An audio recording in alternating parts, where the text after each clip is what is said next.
Hello guys, good morning Rito at good evening dyan. Ito, kakagising lang natin. Kape muna tayo guys. Sarap ng gising ko. Alas 8 ng umaga rito. Tinanghali ako ng gising. What the heck? Ang haba ng tulog ko guys. Ang sarap kasi yung pala, pagkagising ko may mga magandang nangyari, no? Maganda ang nangyari. Tapos, pangit at masama para sa mga didilis.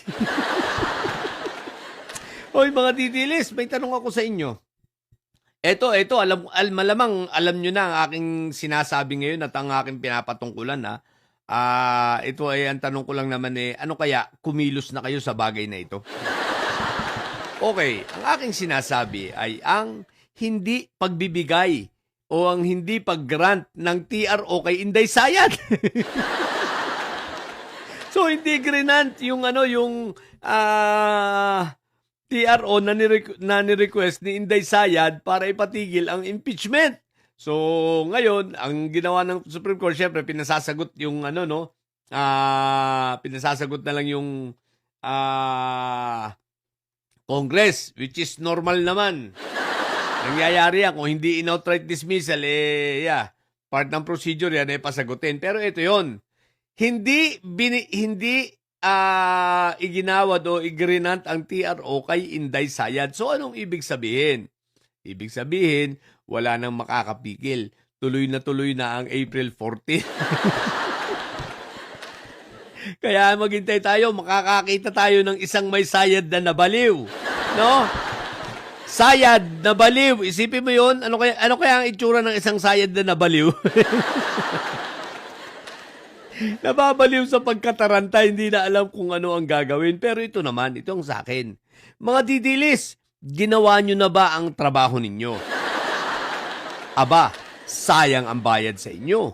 Sayang ang bayad ni Inday Sayad sa inyo. Baka magreklamo na naman si Iyutman kagaya dati.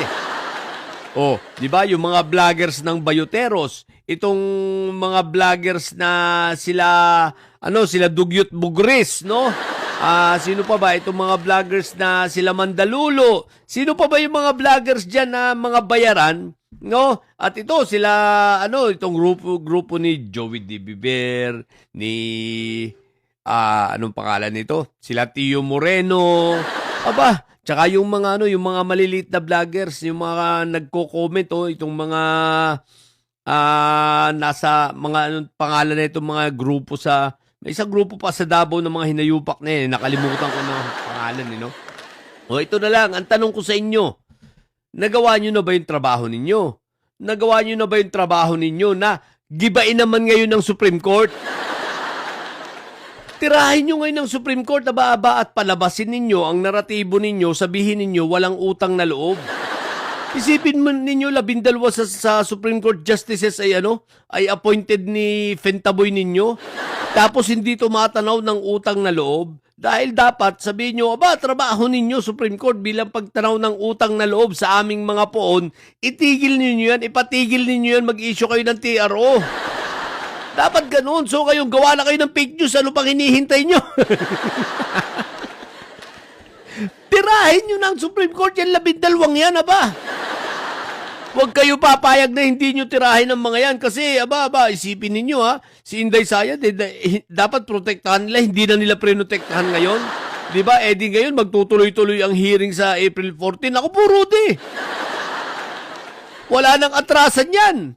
At kung ano ang lalabas ron, tatatak na yan sa taong bayan. Di ba ka? Kaya ano pang hinihintay nyo? Gawa na ng fake news! Sige na, wag na kayong magpatumpik-tumpik, wag na kayong anong tawag nito? Magpakuya-kuya-kuy pa dyan. Gawin nyo na ang trabaho ninyo, ipagtanggol nyo na si Sayad at tirahin nyo naman ng Supreme Court ngayon. Kayang-kaya nyo yan. Bayoteros, ano pang hinihintay nyo? Fire! Abangan natin kung ano sasabihin ni J. Ducling tsaka ni anong pangalan ito? Si Mangkukulam? Si Badoy, tsaka yung si Eric, yung mga baluga rin. So, hintayin natin kung anong mga pagsasabihin na basta't ako, ang payo ko sa inyo, ngayon pa lang, tirahin nyo na ang Supreme Court hanggat may oras pa. Abot pa hanggang Biyernes, so meron pa, malay mo, sabihin ng Supreme Court, ay di, binabago namin yung aming isip dahil tinira kami ng mga didilis. Kita nyo, si Regal, di ba, si Atty. Regal, nung kayo, nung i-cancel ninyo, i-cancel culture ninyo, yung mga unfollow kayo sa kanya, kita nyo, biglang nagbago ang isip. Biglang balik uli sa inyo, di ba? Ganun ang gawin nyo. Baka yung Supreme Court, lang ngayon, wala sa tamang pag-iisip, sabi nyo nga, di ba? O kaya hindi sila nagbigay ng TRO, gisingin ninyo. Sige na, wag na kayo mahiya. Gawa na kayo ng kwento, tirahin nyo na Supreme Court. Nang makatulong naman kayo kay Inday Sayad ninyo, sigurado akong umiiyak na ngayon yun. Baka mabalitaan na lang namin, isang may sayad na baliw. Di ba? Ang gandang news nun. What the heck? O sige na. Yun lang. Sa mga bobong didilis dyan, ang tatay nyo ay preso, ang BP nyo ay bobo. Manatili kayo mga bobo at may sayad sapagkat ang may sayad ay laging high blood. Bye!